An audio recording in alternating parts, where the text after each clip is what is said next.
Lake Tabeo Unlock. Unlock ni Delica. Mula sa Lake Tabeo ay babiyahe ulit tayo patungo ng Baguio City. Humingit din sa kumulang na 4 na oras ang biyahe pabalik ng Baguio. Naging banayad ang biyahe, mas relax at mas komportable. Huminto kami saglit dito sa may parte ng Bukod, Benguet, kung nasaan ang Ampuklaw Bridge papunta ng Ampuklaw Dam. Naisip namin na pwedeng mag-camp siguro dito sa parteng baba ng ilog. Aba, hindi ko na video. One more. One more. Di ko nakuhanan. Pasado alas 3 na ng hapon nang dumating kami ng Baguio City. Pagod ang biyahe, pero naging ligtas naman ang lahat. Nagdesisyon pala kaming mag-camp muna dito para makapagpahinga na rin. Medyo pagod kasi ang biyahe kung didiretso na namin pa uwi ng Angeles. Sinulit na rin pala namin ang ilang araw na nandito pa si Opa bago siya umuwi ng Korea. Dito na kami sa may unplug. Dumating kami ng 3:30. 4 hours yung biyahe namin simula sa Tabeo. Yun, set up muna kami. Mabilisan na lang. GG.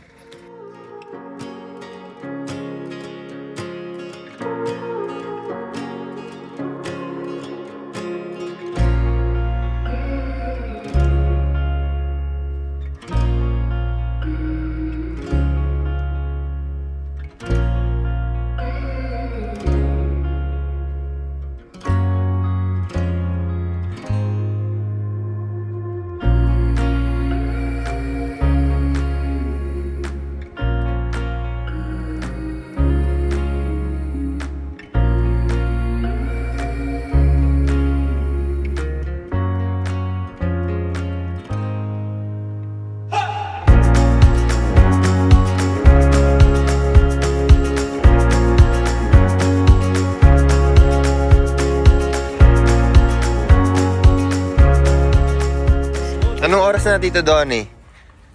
5:25. Oh, simula nung Wednesday, ngayon pala ako maliligo. 5:25, check!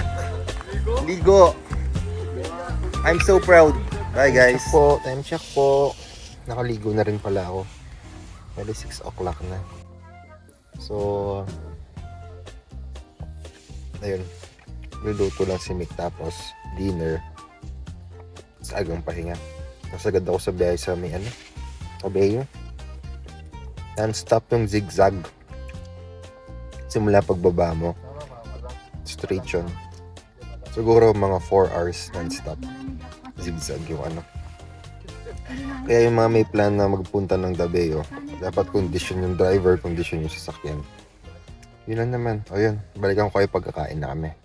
Power nap lang ako.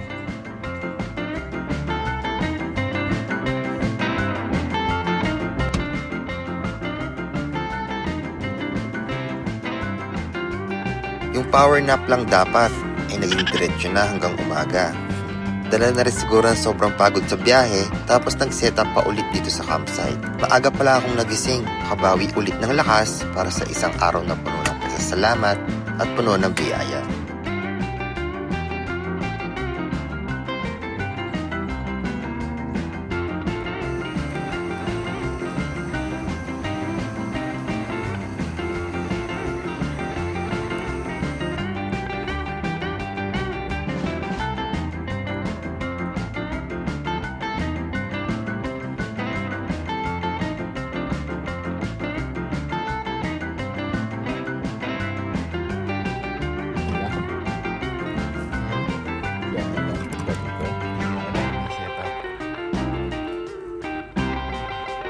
Okay, kain po tayo.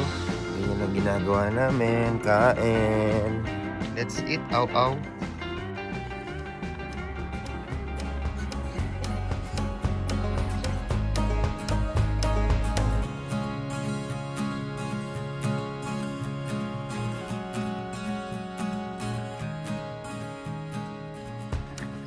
Yun lang yung picture ko sa kanya. Wala nang iba. Happy birthday, Mountain Junkie! Special na araw pala ito para sa aking kaibigan, kumpare, at syempre sa nag-iisang yako ko, si Guy. o mas kilalang mountain junkie sa mundo ng camping. Taong 2023, nung una kami nagkakilala sa isang campsite dito din sa parte ng Benguet. Actually, isa din ako sa mga tagapanood ng videos niya noon sa YouTube. Automatic na kasi yan kapag naghanap ka ng campsite dito sa Baguio, for sure, mountain junkie ang lalabas sa search bar mo. Anyway, hindi ko naman akalain na magiging ganito kalalim ang aming magiging pagkakaibigan. Napakagaan ng loob ko sa kanya sa unang pagkikita namin. Hindi mahirap pakisamahan, napaka-humble. Sabi ko nga sa kanya, kung meron man seasoned camper, dapat siya yon. Bukod sa magagandang gamit na meron siya, siya din ang tulak sa akin para mag-YouTube. Anyway, hindi ko nakikwento lahat kasi tamad na ako mag-edit. Maligayang kaarawan sa'yo ako. Stay humble and stay high. So life is different than we imagined it would be. We're not the first, we're not the last. While others may be restless too, we were always far ahead, me and you.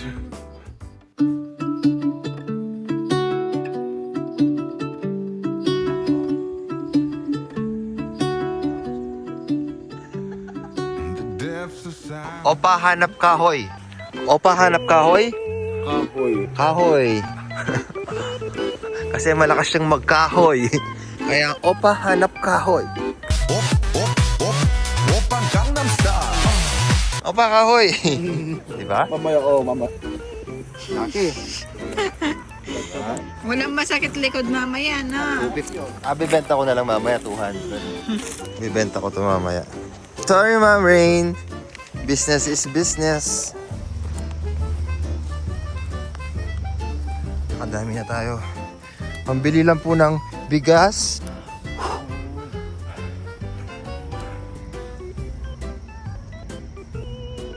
Naging ugali ko na yung mag-ikot-ikot dito sa campsite tapos maghanap ng kahoy. Para bang exercise ko na rin at the same time para ma-enjoy ang forest vibe sa Baguio City. Nakakapanghinayang kasi kung bibili pa ako ng kahoy, pang bonfire namin, susunugin mo rin naman ito.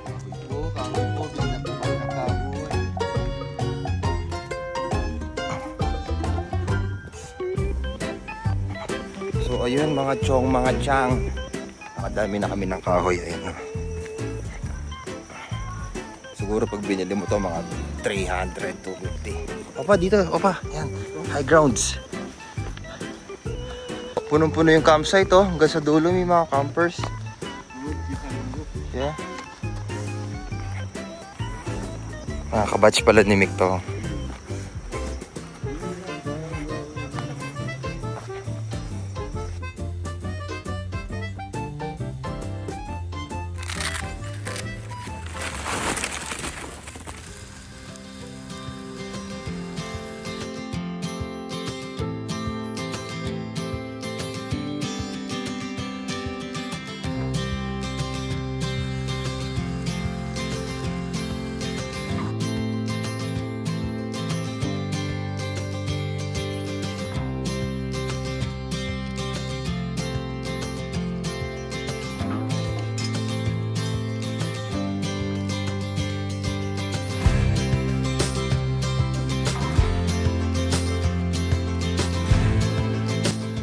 Kapag kasama mo si Opa, for sure, ang pagkain nyo puro pang Korea.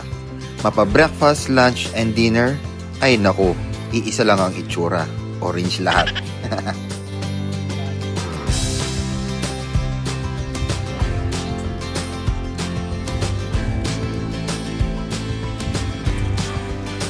Kain muna kami, no? Ganyan lang ginagawa talaga dito eh.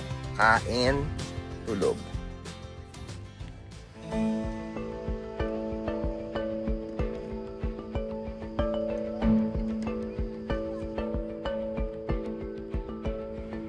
Kalawang gabi na namin ito dito sa Baguio. Ang plano ay pauwi na kami bukas. Pero meron tayong mga kaibigan na dumating, sina Kuya Dondon and Peach. Galing pa ng Cavite. Naku, mukhang mapapa-extend na naman tayo ng isang Dumayo!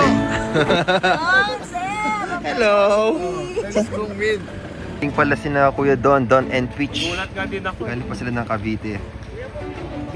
Ano, extend o pa? Extend? One week na tayong wala sa bahay na. Oo. Extend? Monday. Extend? Wala, bahala na. Hindi, si Opa kasi, alis na ng 5. Hindi, aalis na ng 5. No extend. No extend na, yeah. Extend only one day. Yeah. One day only. Muna tayo.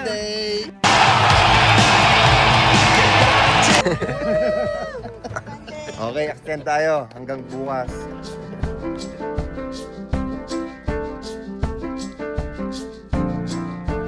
So sa madaling salita ay nag-extend pa kami ng isang araw para na rin may makasama ang mga kaibigan natin na bagong dating. Tsaka para masulit na rin ni Opa ang kanyang bakasyon dito kasi ilang araw na lang ay babalik na ulit siya ng Korea.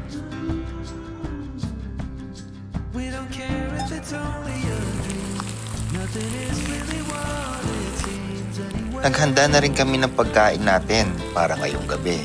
Nagluto lang kami ng bacon. Si Opa naman syempre, Korean food dyan. Pero hindi orange ang kulay. Isang mainit na sabaw na parang kalasa din ng nilaga natin dito sa Pilipinas.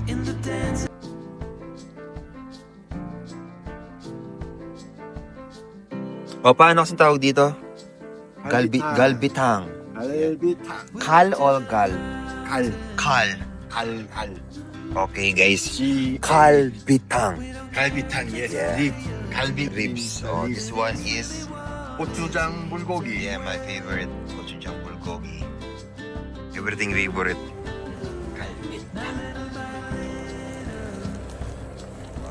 Gochujang bulgogi. After this, kakain na kami.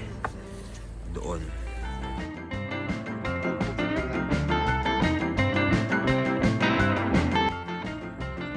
Our food for tonight. Happy birthday, Gi. Happy birthday, G. Happy birthday, Mountain Junkie. Kaso di ka dumating, buddy.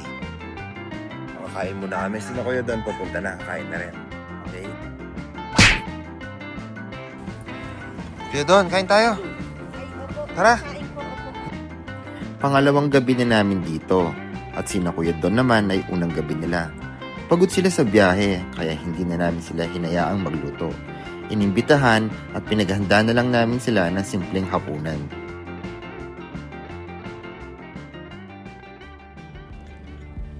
Kinaumagahan ay nagsisialisan na rin ang mga campers. Mga kaibigan namin sa Pampanga ay pauwi na rin. Napakasaya lang na makita na lumalaki ang camping community dito sa atin sa Pilipinas. Sana ay maging responsable tayo sa ating kalikasan at alagaan pa natin ito para mas tumagal pa sa atin at ating paginabangan.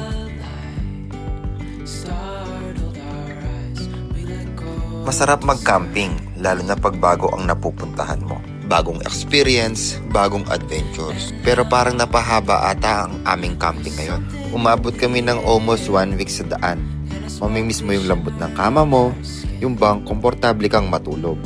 Tsaka yung mga alaga mong aso sa bahay na for sure naghihintay sa pag-uwi mo.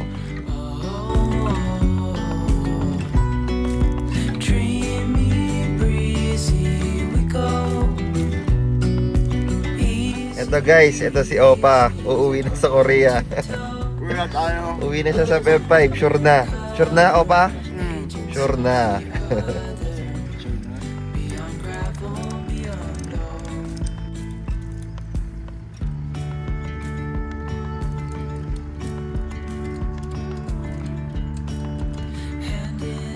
Uuwi na. Uuwi na kami ng Pampanga. Maaga nag-ayos ng mga gamit para sa mahabang biyahe pabalik sa aming tahanan. Isang mahabang camping trip na naman ang nabuo kasama ang mga kaibigan. Masayang alaala na hindi mo na mababalikan.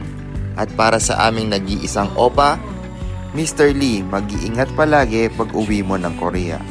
Sana ay naging masaya ka sa pag-stay mo dito at sa mga alaalang nabuo na magkakasama tayo. Ingat po palagi. See you soon. God manayo!